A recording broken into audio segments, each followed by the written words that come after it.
Il semble que de plus en plus d'oiseaux se rapprochent des maisons. Alors, quels sont les avantages et les inconvénients pour eux?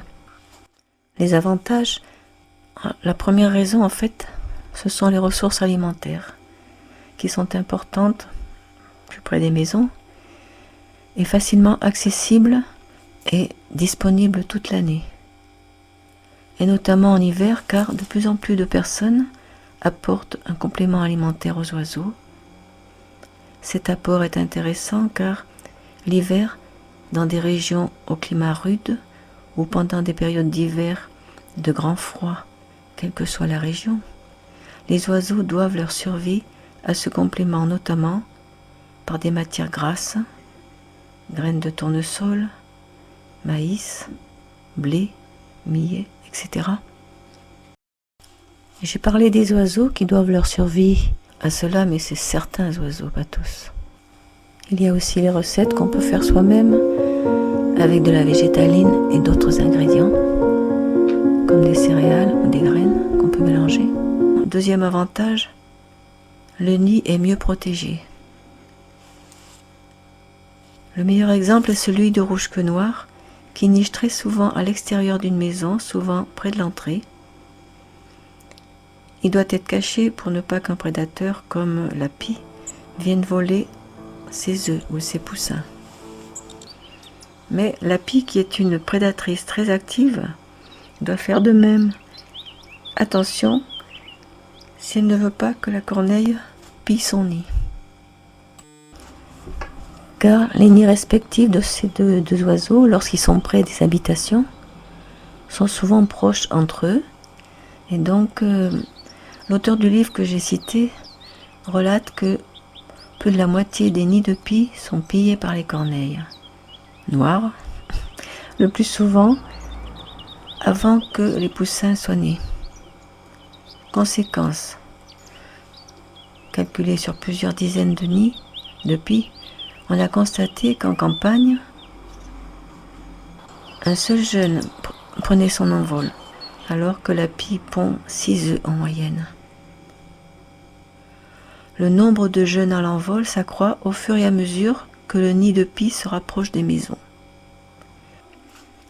Et certaines pies ayant bien compris et appris à leurs dépens que les corneilles noires hésitent à venir trop près des maisons, font maintenant leur nid près des villages et jardins, beaucoup plus qu'avant.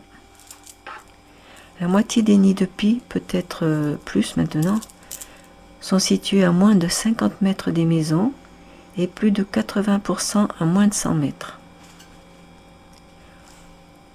Le choix de l'emplacement du nid pour la pie, comme pour d'autres oiseaux, pour la plupart, est donc une stratégie anti-prédation.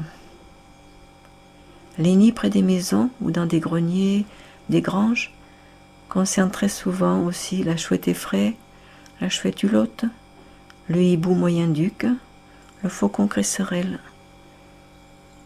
et même la chevêche d'Athéna loge souvent pas très loin des maisons. Les inconvénients pour les oiseaux à loger près des maisons, oui, il y en a. En premier lieu, ce sont l'isolation des combles et le ravalement des façades des maisons.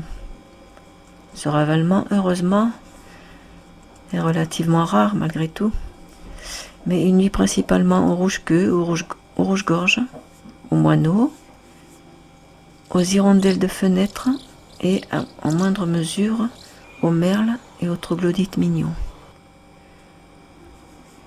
Lorsque les oiseaux nichent dans le lierre de vieux murs aussi.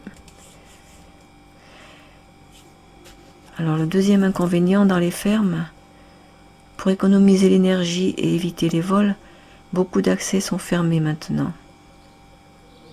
Et les hirondelles rustiques subissent les conséquences de cette fermeture des écuries et, lorsqu'elles restent ouvertes, l'absence d'animaux comme les vaches, les moutons, les chevaux,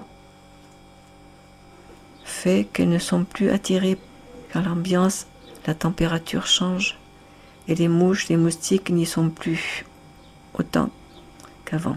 C'est dans un club hippique où il y a des chevaux et quelques autres animaux, qu'il y a encore plusieurs nids d'hirondelles rustiques que vous voyez ici. Le troisième inconvénient pour les oiseaux, c'est ce qui se passe dans les jardins. Le fait de traiter les pucerons, les chenilles par pulvérisation d'insecticides cause la mortalité de petits oiseaux, des juvéniles mais aussi des adultes, lorsqu'ils les mangent.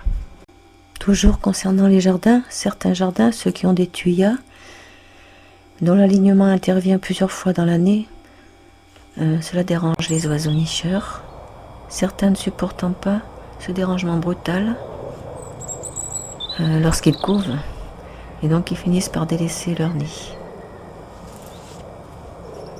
Cela aussi peut se produire lorsque le nid est observé de trop près, ou trop longuement et trop souvent. Et le plus grand inconvénient pour les oiseaux d'habiter près des maisons, ce sont les chats. J'en ai pas parlé, mais c'est le plus important.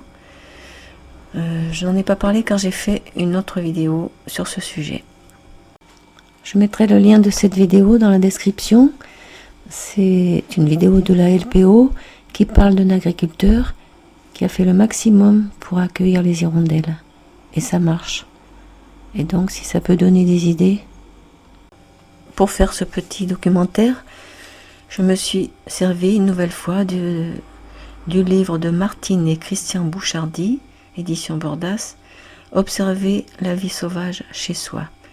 Il date de 1994.